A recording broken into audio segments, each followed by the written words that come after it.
पनवेल शहरातील तक्का येथे भर रस्त्यात एका कारने अचानक पेट घेतल्याची घटना घडली। या आगीमध्ये कार पूर्णपणे जळून खाक झाली, मात्र वाहन चालकाच्या प्रसंगावधानामुळे जीवितहानी टळली आहे। कौशल राणे हे मुंबईहून अलिबागच्या दिशेने कार घेऊन जात असताना तक्का येथील उड्डाण पुलावर यांत्रिक बिघाड झाला। कारच्या बोनेटमधून अचानक धूर येत होता, त्यामुळे त्यांनी आपली कार रस्त्याच्या कडेला लावून बाहेर आले। त्यानंतर कारने अचानक पेट घेतला।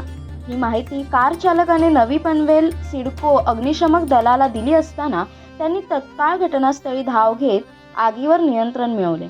दरम्यान कार चालकाने दाखवलेल्या प्रसंगावधानामुळे मोठा अनर्थ टळल्याचे बोलले जात असले तर या आगीत कार जळून खाक झाली।